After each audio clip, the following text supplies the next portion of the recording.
आप इतने सारे लोग बैठे हैं, आपको पता है कि राम जी कौन है? आप जानते हैं कि नहीं जानते? अरे बोलिए, जानते हैं? नहीं जानते हैं? जानते हैं तो फिर जानना क्यों है, और अभी तक नहीं जाने तो अब क्या जान जाएंगे? दोनों बातें हैं। हम ज्यादा कुछ जाने ना जाने, पर इतना अवश्य हम कोई ना कोई जवाब तो देंगे। दशरथ जी के पुत्र हैं, साक्षात भगवान हैं, साक्षात ब्रह्म हैं, कौशल्या नंदन हैं, अयोध्या में रहते हैं, कुछ ना कुछ तो अवश्य बताएंगे।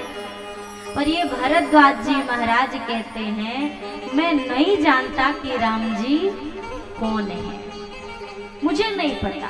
पहले तो ये कहा, जब याज्ञवल्क्य जी ने कहा आपको ये नहीं पता कि राम जी कौन है, तो भरद्वाज जी कहते हैं नहीं नहीं, मुझे एक राम जी के बारे में पता है। वो कौन?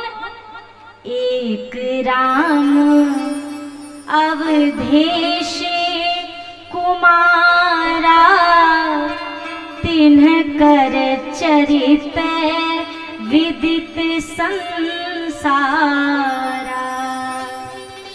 नारी विरह दुख लहेउ अपारा, भयउ रोष रन रावण मारा।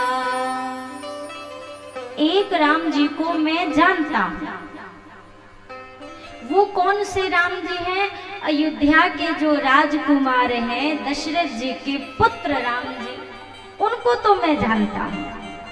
याज्ञवल्क्य जी ने कहा, जब आप एक राम जी को जानते हैं और फिर आप कहते हैं राम जी कौन है मैं नहीं जानता, ये दो बातें एक साथ कैसे हो गई? भरद्वाज जी ने कहा, मुनिवर मेरा सवाल दरअसल सिर्फ इतना है कि मैं जिन राम जी को जानता हूँ वो, और जिनके नाम का स्मरण सतत भोले बाबा करते रहते हैं वो, उनके वाले राम जी और मेरे वाले राम जी, ये दोनों राम जी एक है कि दो हैं? बस इतना ही मेरा सवाल है। भगवान शिव 24 घंटे आठों याम केवल और केवल प्रभु के नाम का जाप करते रहते हैं। तुम पुण्य राम राम दिन राति, सादर जपहु अनंग अराति। ये दो हैं कि एक है? सवाल सिर्फ इतना है।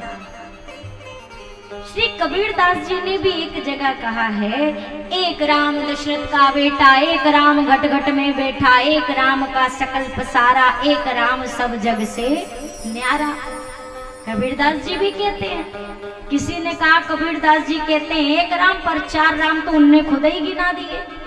पर ये चार नहीं है, एक है। वही राम दशरथ का बेटा, वही राम घट घट में बैठा, उसी राम का सकल पसारा, वही राम सब जग से न्यारा। राम जी तो एक ही है। हमारे आपके अंदर भी यही समस्या आ जाती है। आधी जिंदगी तो हम इसी चीज को लेकर उलझन में रहते हैं कि कौन से भगवान का भजन करें। हम भगवान का भी चयन नहीं कर पाते। और क्यों नहीं चयन कर पाते? क्योंकि हम भगवान का चयन करने से पहले ये लिस्ट बनाते हैं कि कौन से भगवान का भजन करने से फायदा होगा। गलत तो नहीं कह रहे? पहले दिमाग में ये चलता है कि जल्दी सुनते कौन है।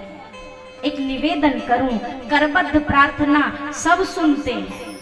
सुनाने का ढंग रखेंगे तो सब सुनेंगे, और मांगने का ढंग रखेंगे तो एक समय के बाद कोई भी सुनने वाला नहीं है।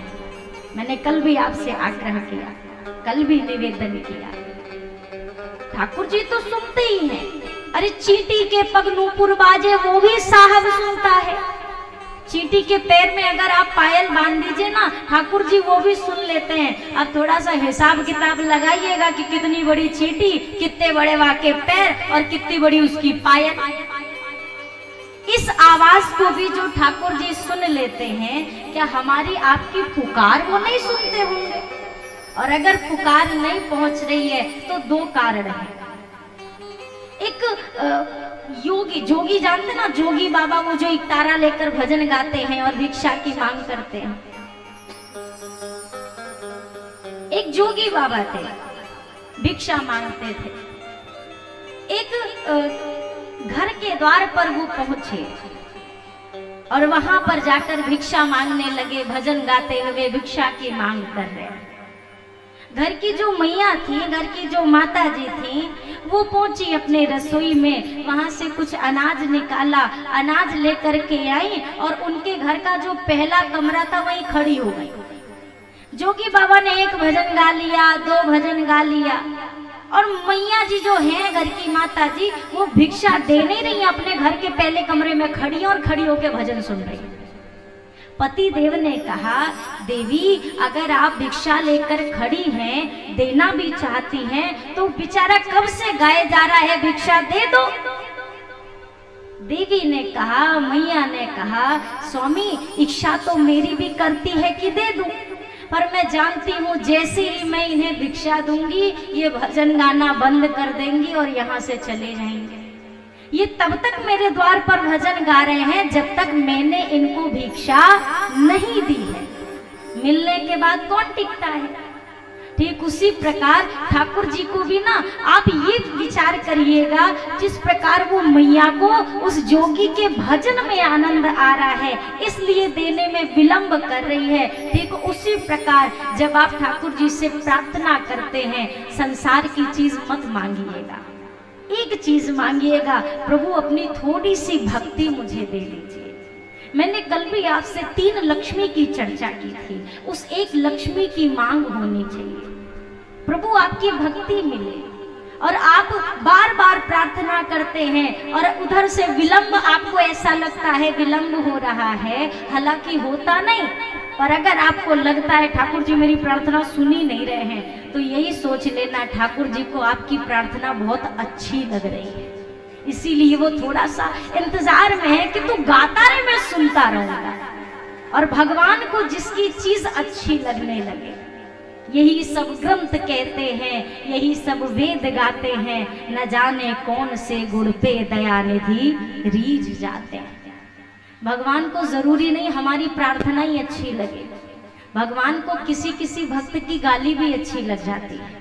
शिशुपाल की तो नहीं पसंद थी, पर गोपियां तो दिन भर में 8 बार गाली देती थी, 8 तो मैंने कम गिनती की, दिन भर गाली देती थी।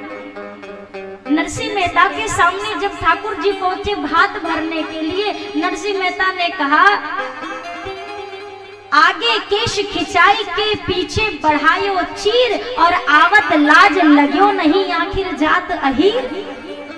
नरसिंह मेहता ने कहा, यही आदत है आपकी, जानता हूं, अच्छे से जानता हूं, बेटी का भात भरना है और ये समय है आने का। अरे आदत तो भली प्रकार से परिचित हूँ, पहले द्रौपदी के केश खिंचाए, बाद में चीर बढ़ाकर बड़प्पन ले लिया कि देखो मैंने चीर बढ़ा दिया, अगर बढ़ाना ही था तो केश क्यों खिंचवाए। ये तो आदत है तुम्हारी, वैसे ही आज भी कर रहे हो, इतनी मिन्नतें, इतनी गिड़गिड़ाहट, और अब आए हो। ये कौन कह रहा है? ये एक भक्त कह रहा है और भगवान सुन रहे हैं। भगवान आकर खड़े हुए ना, नरसिंह मेहता ने उधर मुंह कर लिया, ठाकुर जी उधर आके खड़े हुए तो नरसिंह मेहता ने इधर मुंह कर लिया। भगवान आगे पीछे डोल रहे हैं, आज गलती हो गई भैया क्षमा कर दो, आज गलती हुई आइंदा नहीं करूंगा। भगवान को भक्त की गाली भी अच्छी लग जाती है। ठाकुर जी हमारी प्रार्थना से भी रीझ सकते हैं, हमारी शिकायत से भी रीझ सकते हैं, हमारे आंसू से भी रीझ सकते हैं। बस ये हो, प्रत्येक जो भी चीज हो उसमें आपका भाव जुड़ा होना चाहिए। अगर आप प्रार्थना करिए तो इस भावना से करिए, वो सब सुन रहे हैं, और अगर आप इनसे शिकायत भी कर रहे हैं तो ये मानकर करिए कि ये सब सुन रहे हैं। इनसे बातें भी करिए तो ये विचार करके करिए कि ये सब कुछ सुन रहे हैं।